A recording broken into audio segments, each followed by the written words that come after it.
and this is No One Asked Her, where we speak the truth anyway. Today, I'm very grateful to be joined by my amazing guest, Elizabeth Barcohana. She is a lawyer, a powerful conservative voice, and a mum on a mission to turn California, the state of California, red and to save Western civilization in the process. I'm so grateful to be joined by Elizabeth. Welcome to the show. Thank you so much for having me. I'm so happy to be here and be with you. Yeah, me too. I'm profoundly grateful because it's such an intense couple of days that I think every single person who, is passionate about freedom and truth and love and light itself has been deeply affected. And I mean, unfortunately, I think the Jewish community and all its allies are tragically used to these kind of tragedies in a way that it's you never get used to it, but it's almost shocking but not surprising. Mm-hmm. And Sydney is my hometown, and I've been so sickened and just devastated over the tragedy that occurred just, I think it's been less than 48 hours ago. So I would love to just hear about, how it's affected you or what the reaction has been in your community and family. And well, so it was the first night of Hanukkah, and obviously Australia is, a half a day ahead of us. And so we were here preparing for Hanukkah, and it was the middle of the night basically for us when this happened. So a lot of people woke up in the States to the news that now the count is 15 people died. I think over 40 were injured. The shooters were a father and son. They were immigrants to Australia. And it's a tragedy. Part of being Jewish is that this is part of our history. But over the past however many decades, especially since the founding of the State of Israel, my generation grew up feeling safe, feeling that we could be proud of our Jewish identity without that inviting anything negative, let alone violence. Yeah. And so this, we grew up hearing the stories of, our grandparents, really. It was that generation that grew up, my grandfather was born in, I have one grandfather born in the States. He grew up during the Depression. Okay. Where when he and his friends would walk to Hebrew school and they would get beaten up on the way because they're Jews. Yeah. My dad didn't really experience that. Right. The antisemitism that my dad's generation experienced was a lot more latent. And then I grew up in a generation where it was normal to be Jewish, and growing up in Los Angeles, especially where there's such a big Jewish community here, never felt until I became an adult any type of anti-Semitism directed towards me. And then now, raising children here. And you have 4 Yes. children? Amazing. Congratulations. Thank That you. is a phenomenal achievement. And daily, wow. Thank you. Yeah. Yes. So my husband and I have 4 children. And, when we were touring kindergartens, for example, private schools in Los Angeles, my husband would ask, as we were on tours, are your guards armed? And if the answer was no, which it sometimes was, he was done. We weren't gonna send our children to a school that didn't have armed security. That analysis never occurred to us before. And that was before October 7th. Really? Yeah. So that shift that happened since you growing up feeling safe and needing to make sure that there's an armed guard to protect your children at their school every day.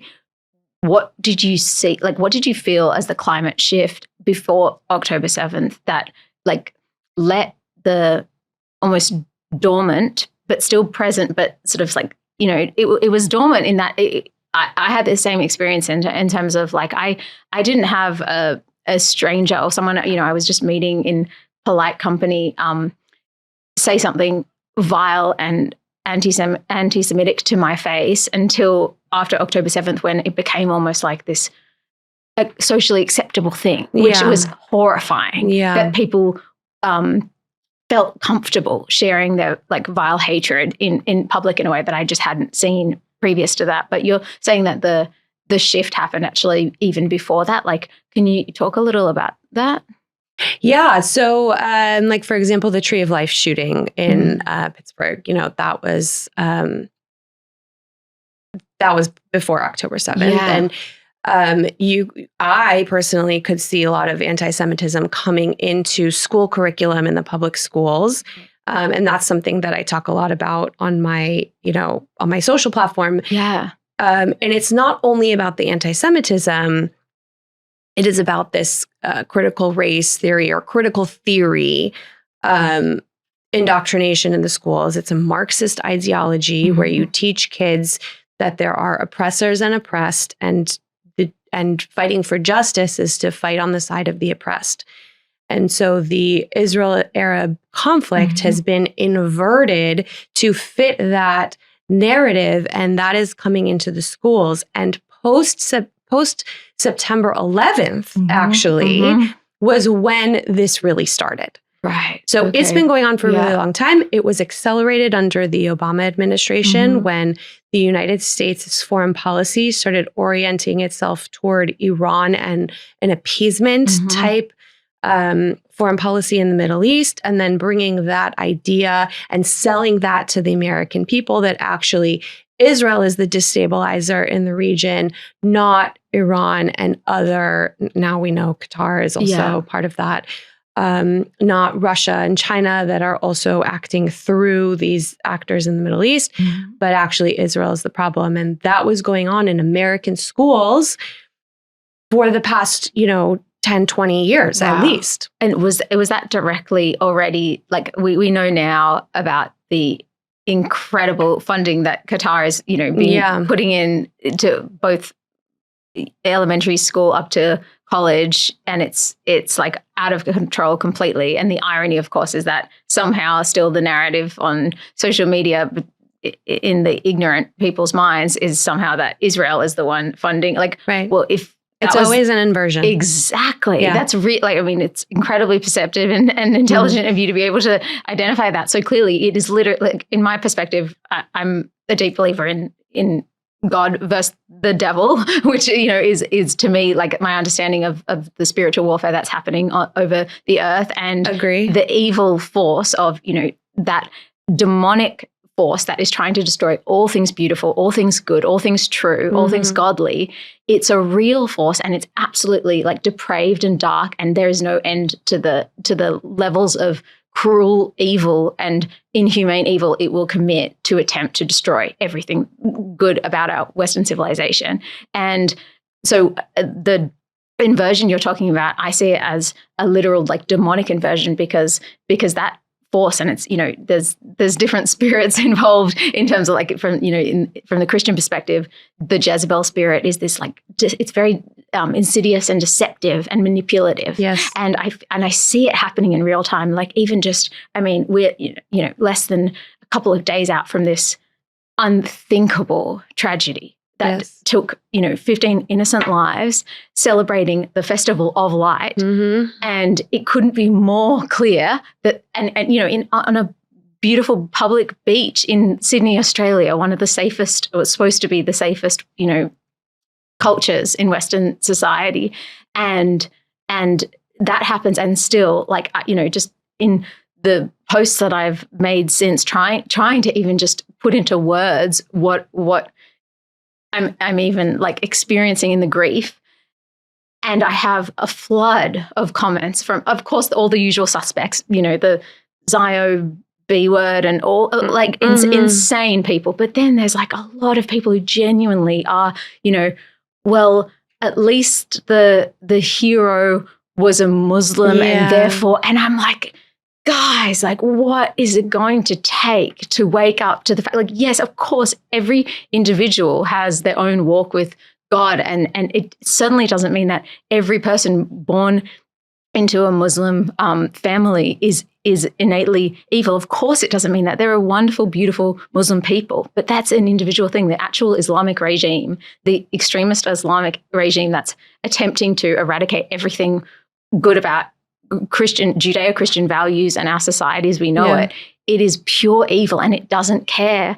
It doesn't have like a moral compass. It doesn't care. It's just evil. And so I guess I just like it makes me so incredibly upset, the fact that I think right now the average person, you know, maybe in California or in America, unless they are actively seeking the truth, they are almost like susceptible to this demonic inversion nonsense in a way that is so upsetting. Yeah. So yeah, I completely agree that this is like a spiritual battle between good and evil. And you can see it most directly when you look at who is on the side of life, yes, which is good, yes, and protecting innocent life, which is good, and who is on the side of death and glorifying death and martyrdom and dehumanizing the victims to justify their murder.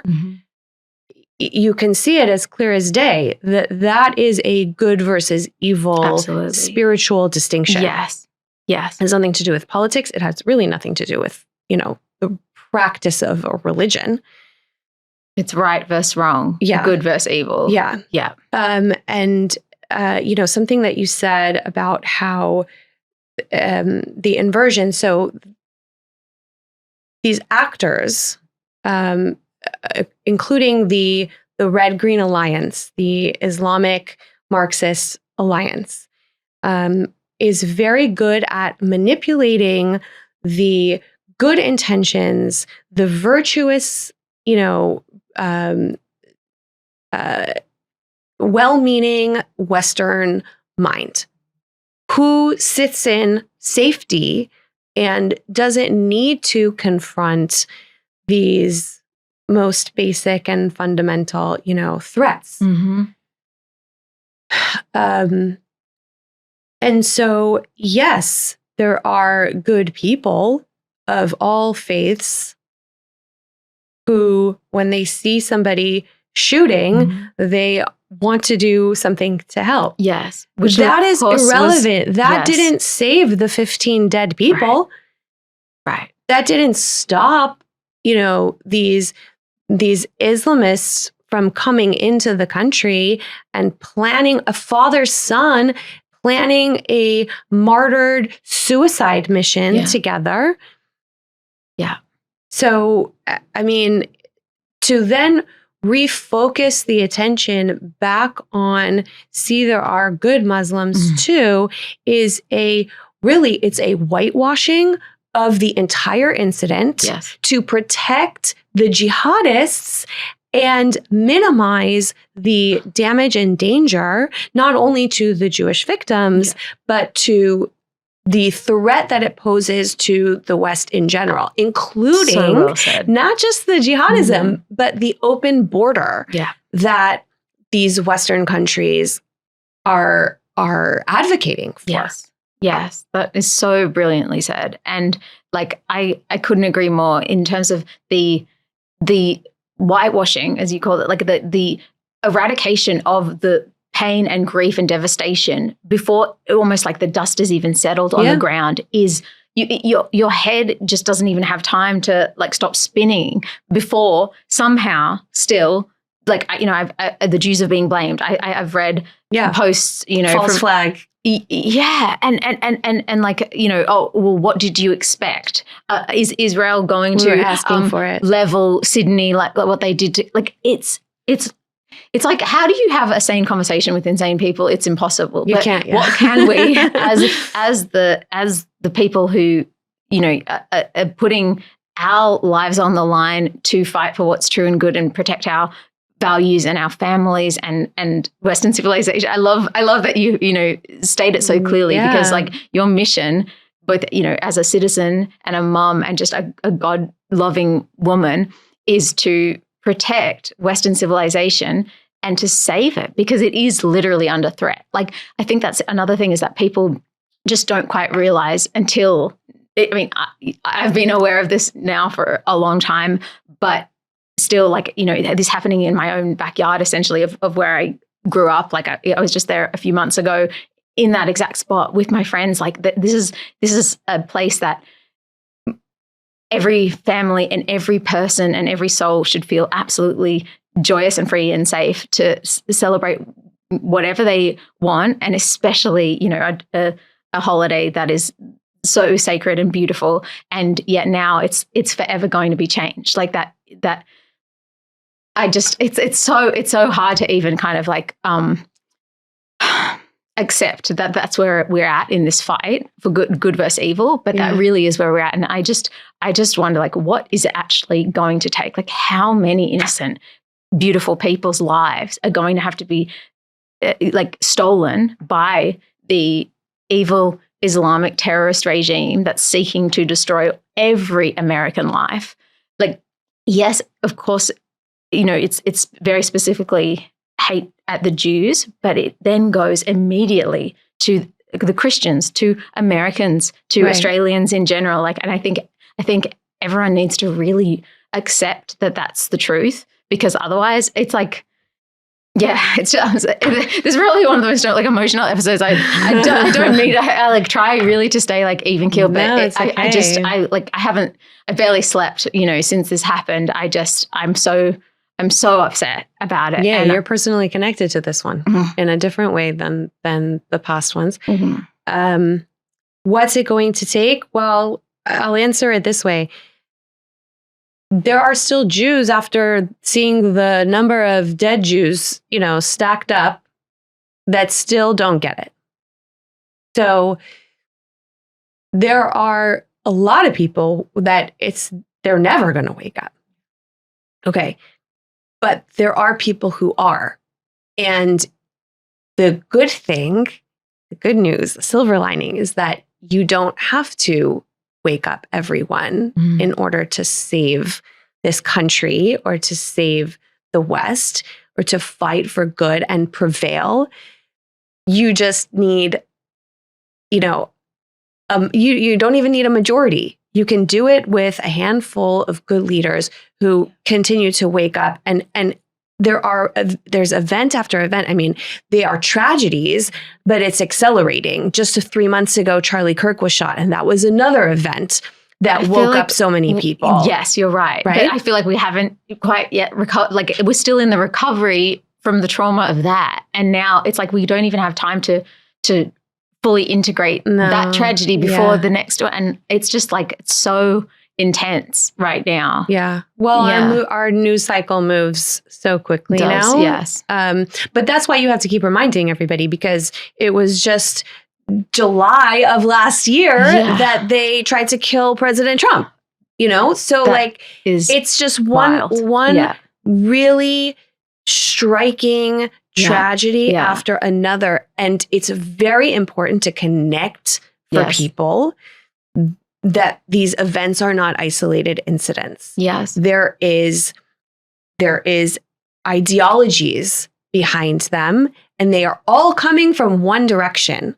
They are coming from the left in the domestic political arena, and they are coming from the Islamist countries, from the foreign influence arena. That's it. Those are the threats. Yeah. It's not more complicated than that. Do you think that people's like fear of, irrational fear of being called Islamophobic, because Islamophobia is a sane fear. Like, it is a sane fear to fear people that want to kill you. That is not phobic. That is smart. Like, I mean, in the same way as you picking the safest school to send your beloved children to make sure that they are safe every day, going to get their education.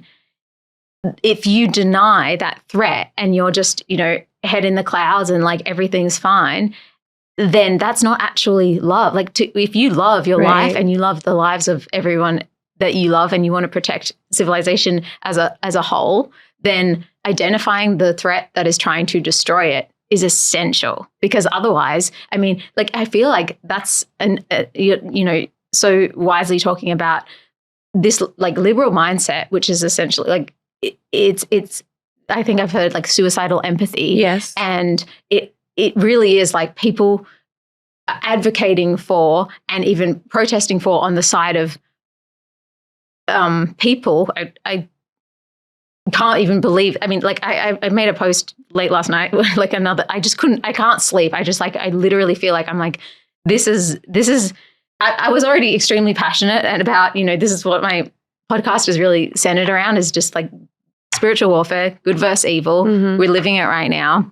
But never in a million years did I imagine, just like the first night of Hanukkah would be this in my hometown. And now, like, obviously, what is going to come of a tragedy like this unless it wakes up the people that have been lulled into this false sense of like everyone's equal and everything's good, and like the same people that are sort of like well it's all balanced out because the hero of the scene was the same. It's like how do we get to those people is what because I feel like if they really understood that it's their own lives at threat, then they wouldn't be spending their free time going out and, walking across the Harbour Bridge with terrorist bandanas, like, and flags, and saying these things like globalize the intifada. Like, that is what globalize the intifada is. Mm-hmm. That is what it looks like.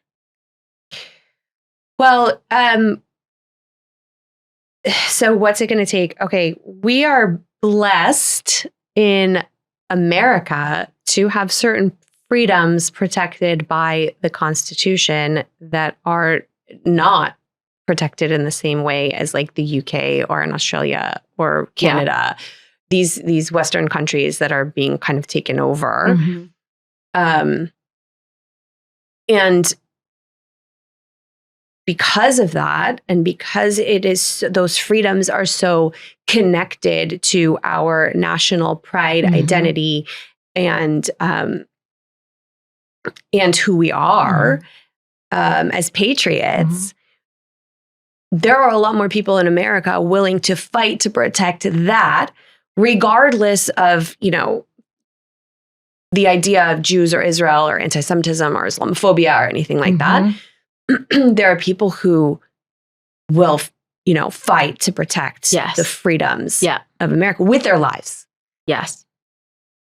So we are, in America, the best chance of pushing back against this with the right leadership in place and the right messaging as well. And this is why I keep going back to, you have to connect all of these. When something like this happens, you have to keep connecting it back to the policy choices that are made by the leaders in place that Americans keep voting for.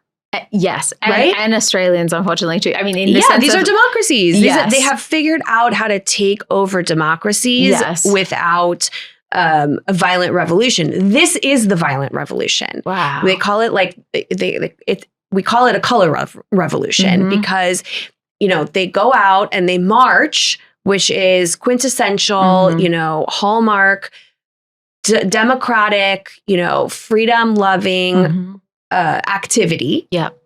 It looks like a peaceful march, but what they are marching on the side of is, for example, getting rid of law enforcement. Right. ICE is a law enforcement agency. Yes, defund the police. This is another iteration of defund the police because they were already successful 4 or 5 years ago at defunding all of the police departments in the major blue cities in America.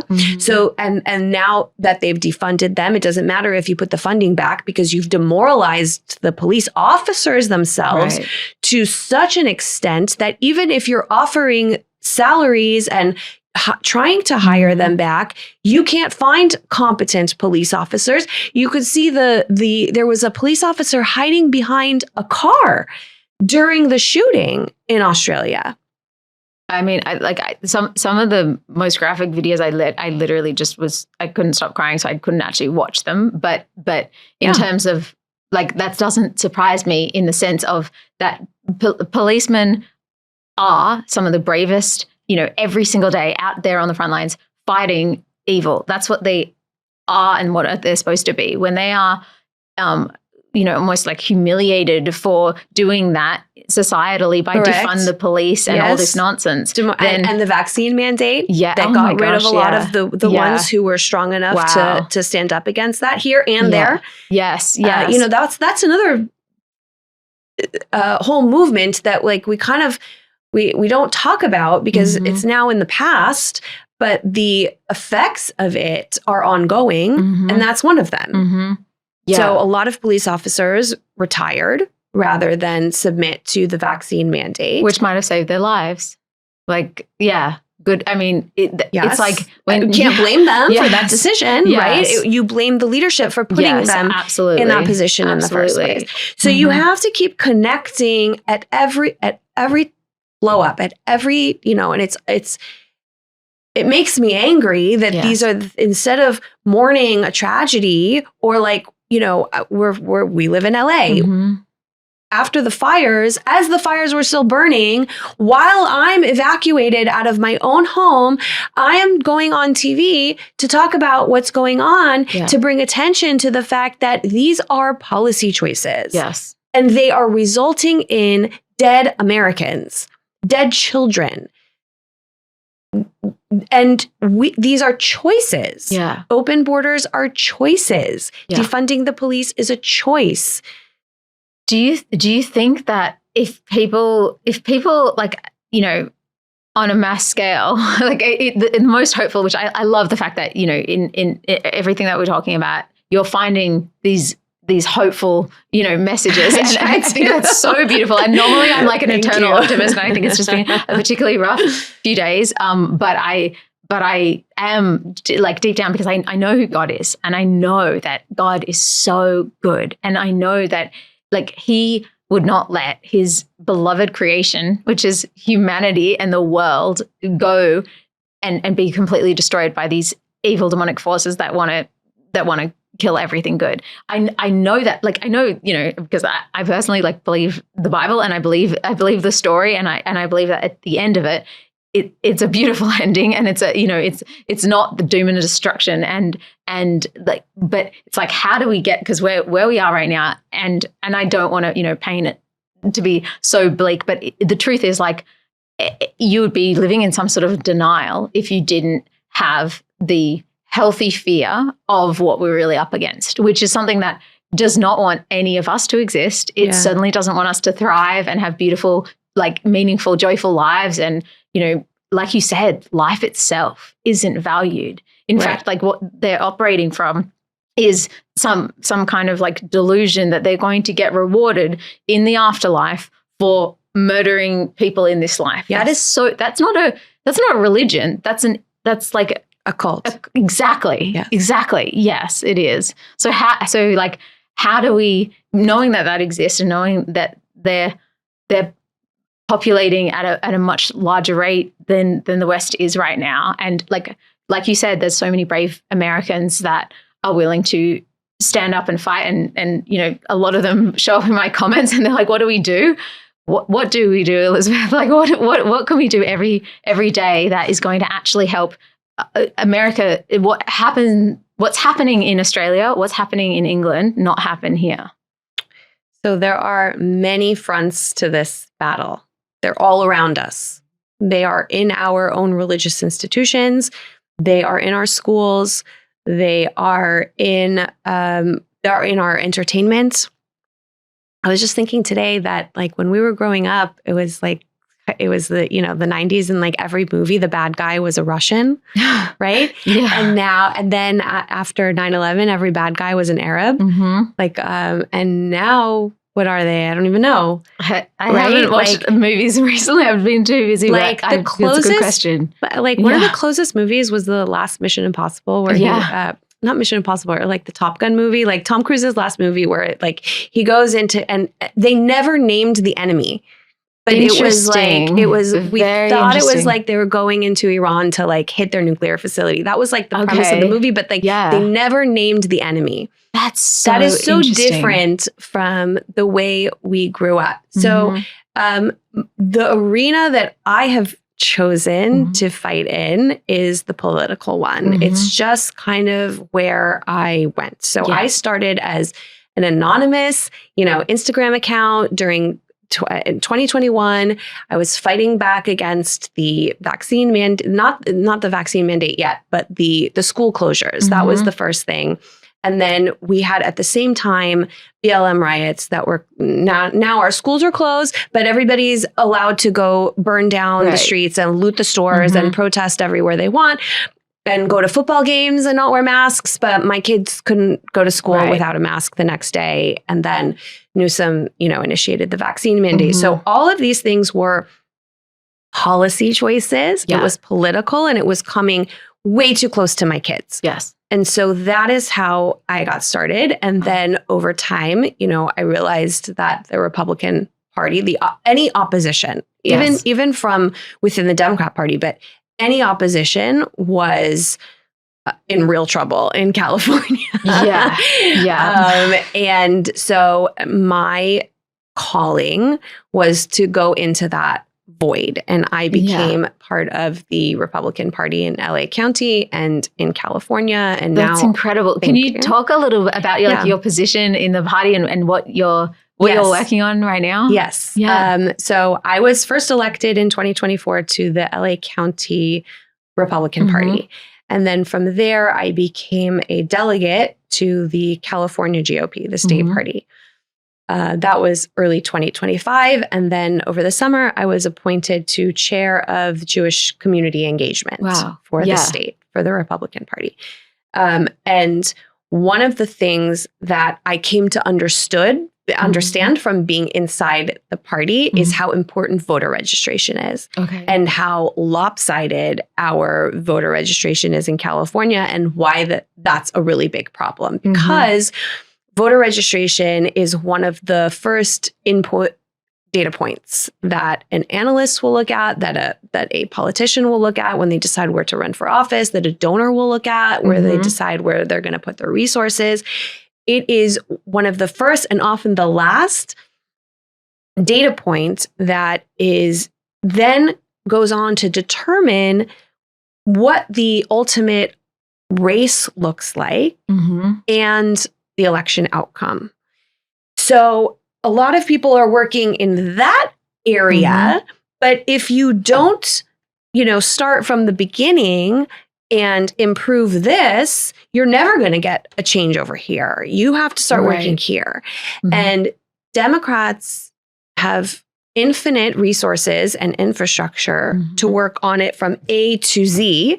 And we are more limited, and for a lot of reasons, but we focus on Z. You got to start from the beginning. Right. So first of all, what I'm doing is educating voters about why registration is important. But anybody who wants to change the status quo in California, whether you're left, right, or center, it's very important that you start by changing your voter registration and aligning it with your views. Yes. If the Democrats who believe in open borders, Islamophobia is the biggest problem, how is that even, I can't.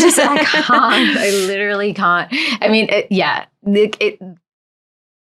I like the mental gymnastics that it takes. Right. That the woke movement is pretending like the Islamophobia is the concern instead of the radical Islamists wanting to destroy us. Yeah. It's like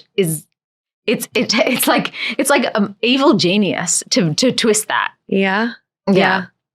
Yeah. So that's the that's the arena that that my path That's amazing. took me. That's amazing. Thank and do you. you think like that, tragedies like the fire and I mean the fires, multiple fires that affected, people's livelihoods, their physical, literal safety, their homes, their lives. Do you think that, will have an impact on going to Wake Up California? Do you see a future where California is, colored red?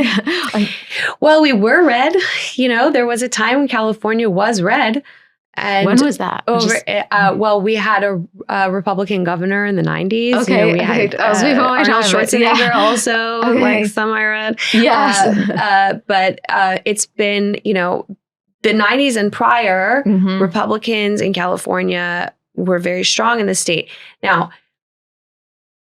it's also important for California Republicans to remember that we have the most registered Republicans than any other state in the nation. We were third in terms of the over 6 million Californians voted for President Trump. Only Florida and Texas beat us. Wow. Los Angeles County has the most number of Republicans in any county in the nation. Part of that is because our population is massive compared to other states in the country. So there's a lot of us here in terms of absolute numbers, and we fund a lot of Republican races throughout the country. Okay. Yeah. What I would like to do is focus more attention and investment back into California.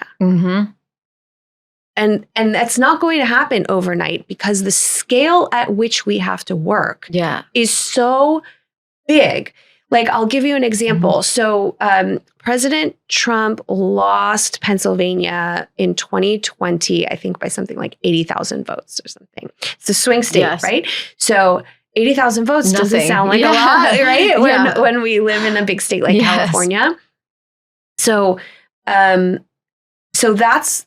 They invested resources in registration and getting Republicans, getting voters to turn out for President Trump. And then he took the state in 2024. Okay. 80,000 votes.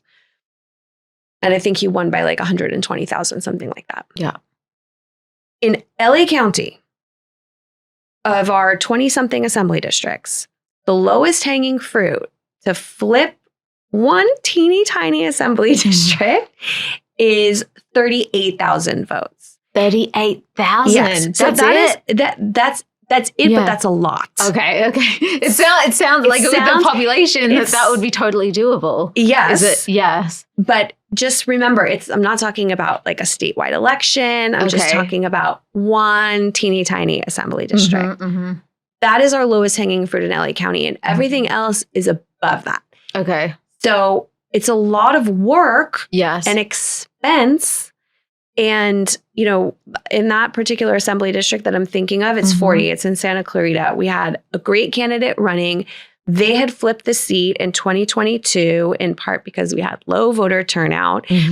And they put in a far left radical woman who, was out marching for defund the police, has social media posts saying like F the police, like things like that. And she sat in the seat. For the audio listeners, I'm shaking my head like nonstop. It's wild. She took that seat, and then they had to dump $4 or $5 million to save her seat in 2024. That is one of their most vulnerable seats, and that's in LA County. And it used to be a red seat, right? Just a few years ago.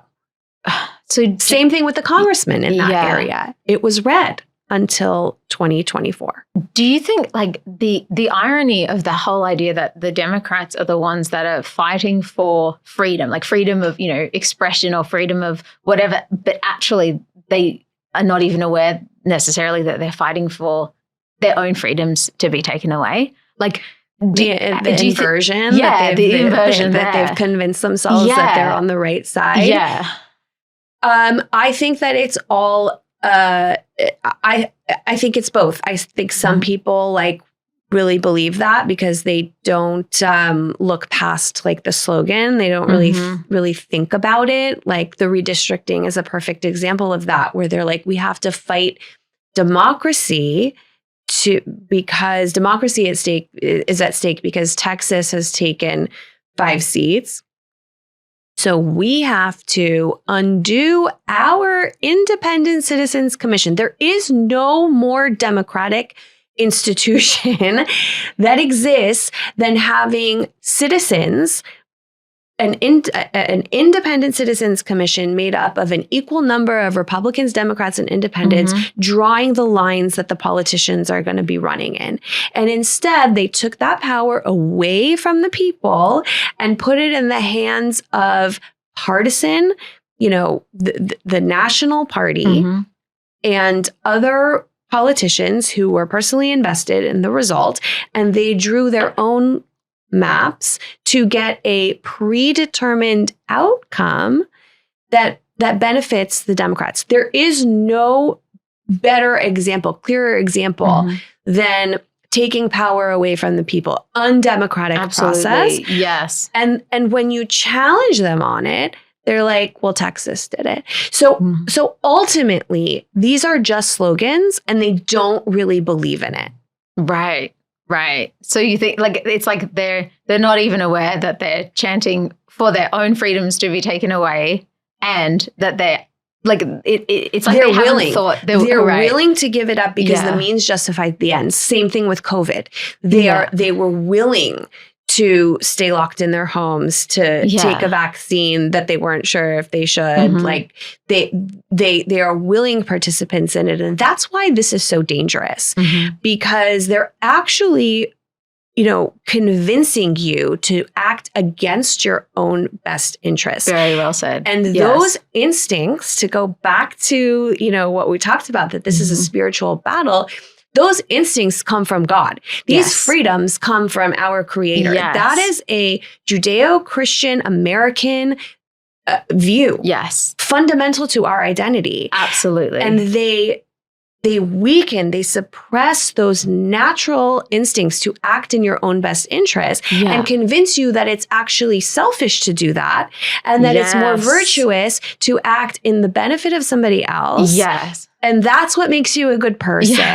Yes. And they make you feel good as you are harming yourself and your children and your country. So brilliantly said, Elizabeth. That is exactly it. That is exactly it. And like the virtue signaling that has gotten so out of control to the point where even, just saying something factual and true, if it is identifying the real problem and calling it out, is labeled, hateful, racist, Islamophobic, whatever it is, when in actual fact, in Australia now, you can't proudly wave the Australian flag and put it up without being called racist. That is absolutely batshit.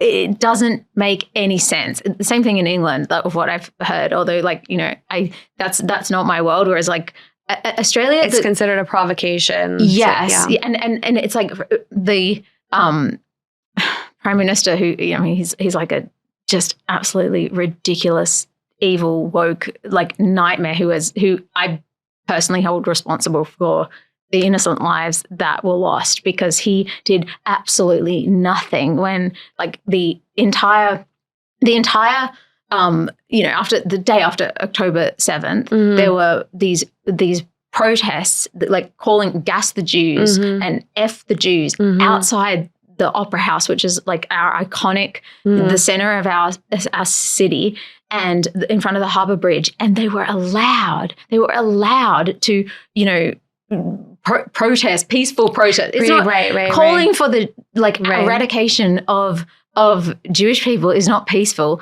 And then they were allowed to overtake the Harbour Bridge, and there was, hundreds of thousands of these people that we're talking about, the virtue signaling, that they think that by going and, spending their day holding a Palestinian flag and marching for it against their own lives and their own country. And it's you can't even talk about the insanity of that. But then they're doing that and they're being supported by the Australian government. And then his reaction to the devastating tragedy was to not call out anything. He didn't mention anything about, the radical Islamic ideology that is attempting to destroy all of Western civilization, and starting with the Jews. He didn't mention anything about, but he did manage to, in his statement, say, equate it to, it was very sad, but we have to really be warned about the far right. Like, he managed to, in his statement, not even for 1 second, pretend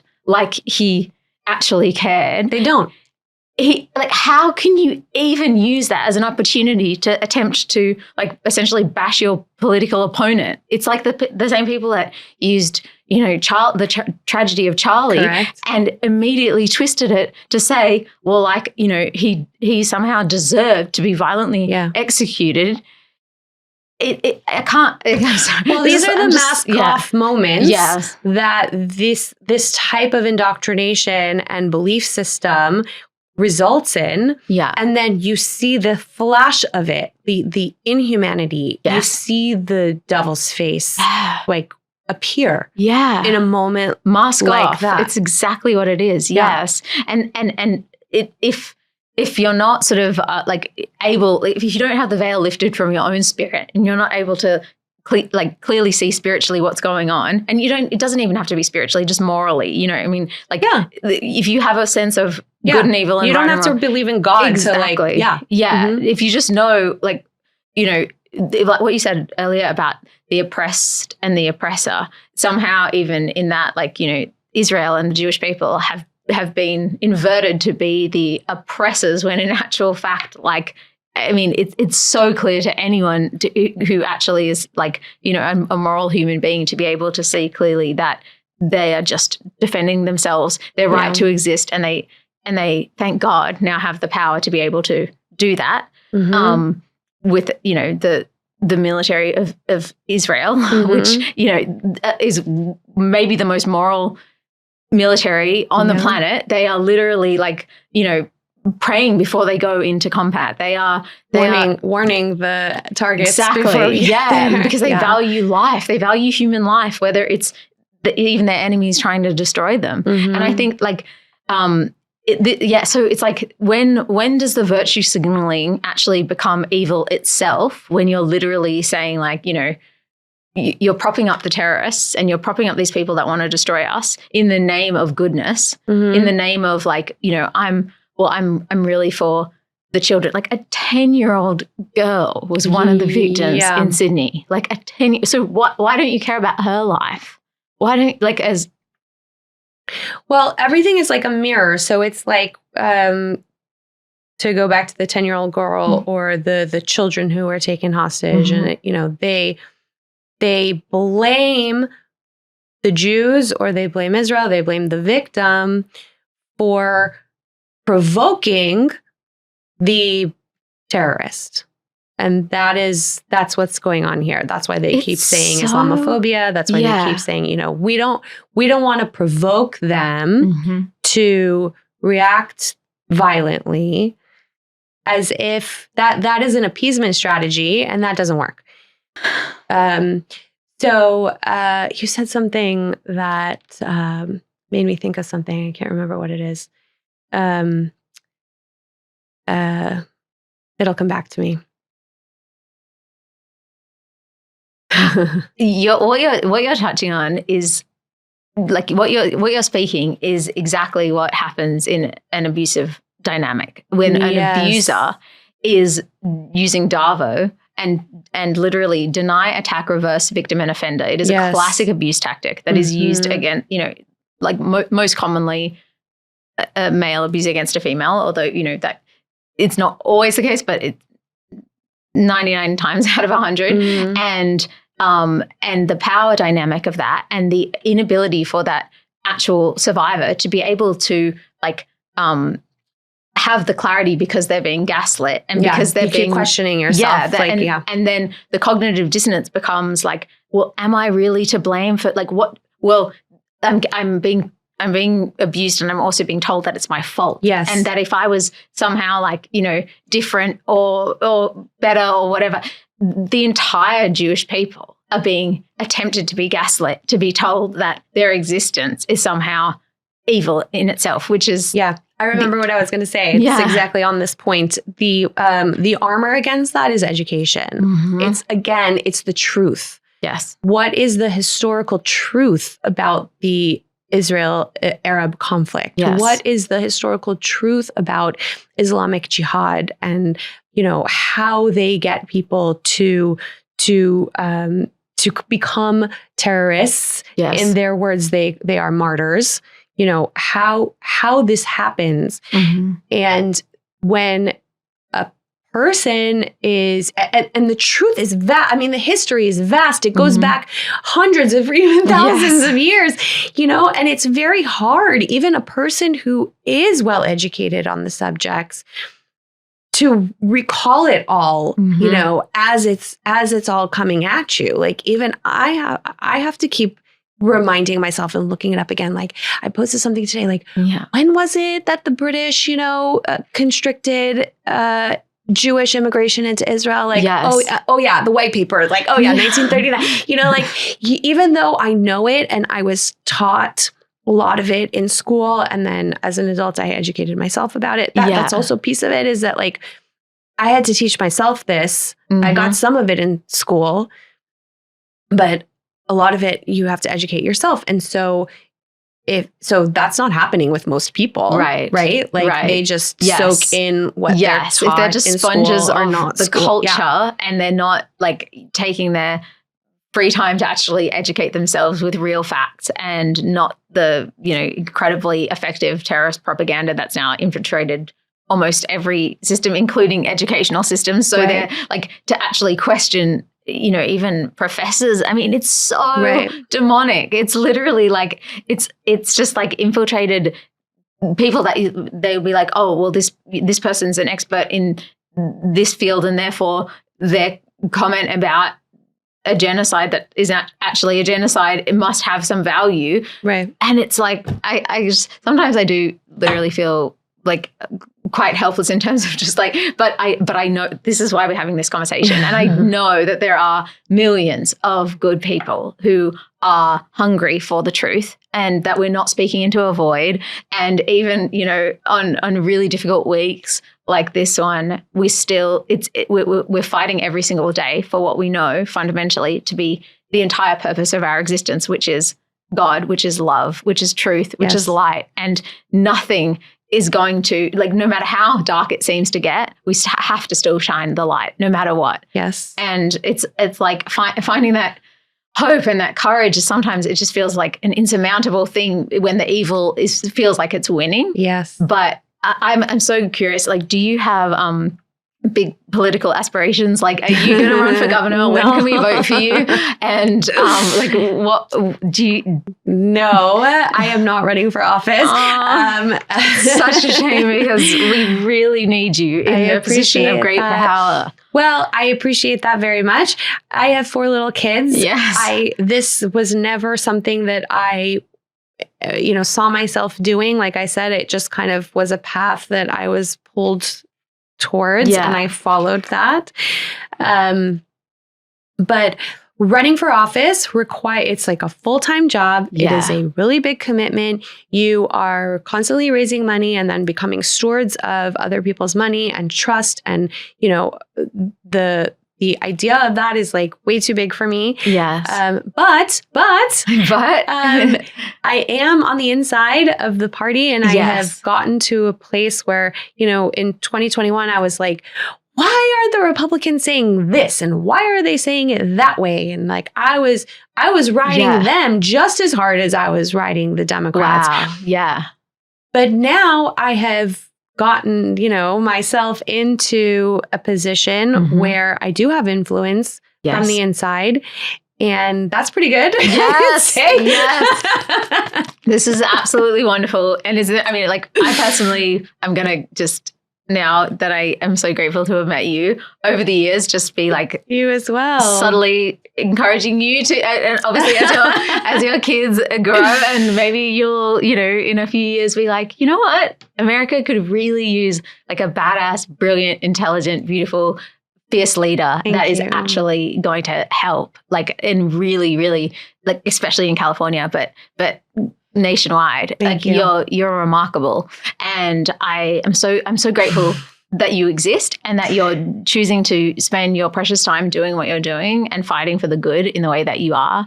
And I'm like, you give me great hope, especially, I mean, I wish I'd met you on a better day, just like, frankly. I think we were meant to be together on this day. That's beautiful. Actually. That's beautiful. Yeah. Yeah. Thank you. Thank you for saying all of that. Yeah. I'm grateful for your voice as well. Thank you. Thank you so much. I want to know, in terms of like being a mom of 4 kids, firstly, like how do you do that and so gracefully and elegantly? Oh, well, thank you. And like, I mean, I think it's the most, being a great mom is obviously, the most important job in the world. Thank you. It is. Children are so lucky to have you as their mom. Thank you. What like advice for other young moms? mothers? Yeah. Okay. Well, it's not as graceful as it looks. I don't have, I'm not cooking dinner every night like I used to, or as often as I used to. Definitely, there are some days where I'm not out of pajamas by, 2 p.m. Mm-hmm. I'm still in front of my computer or on my phone posting, or, there are definitely days where there are sacrifices that my family is making. I'm going away to Turning Point this weekend for 2 nights, amazing. And I'm going to be away from my family. Yeah. So there are sacrifices, but sacrifice is not really required of everyone. Everyone can do something, even if it's just posting on social media, because there is a void and there is a need for that. If it's about, when it's time to vote, collecting ballots from the network of moms around you, reminding people that it's time to vote and helping to distribute my voter guide or a voter guide. Yeah. All of these things are very easy to do, and anyone can do them, and you don't need any special background. Yeah. I did not have a political background in any way. All I had was my education, my degree in international relations and political science from UCLA, and my law degree that enabled me to, kind of present things in a more simplified, persuasive way. Yes. But everybody has their own skill set that they can bring to this. And there are, like I said, there are multiple fronts. Your kitchen table at dinner time with your kids is one of those fronts, especially in California, because there are a lot of influences that are trying to move the mother and father out of the way, including by saying you don't need a mother and you don't need a father.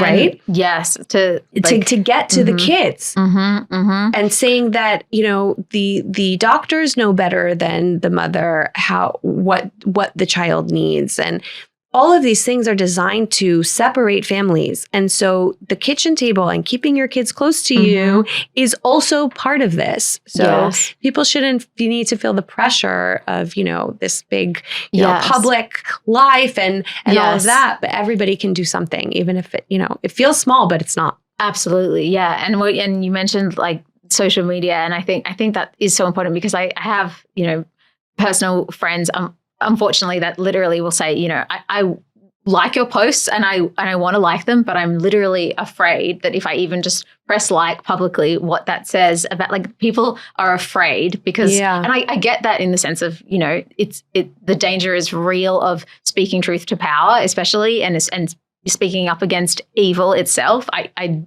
do understand, from that perspective, but it's also essential, because it's like, if not us, who?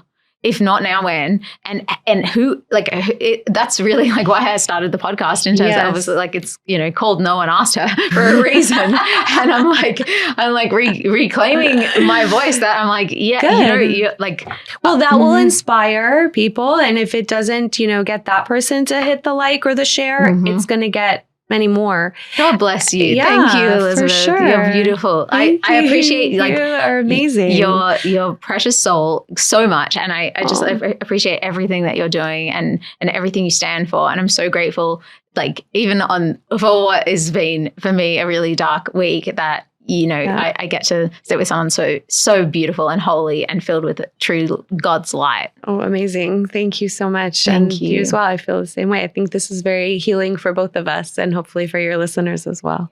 Definitely. Thank you so much.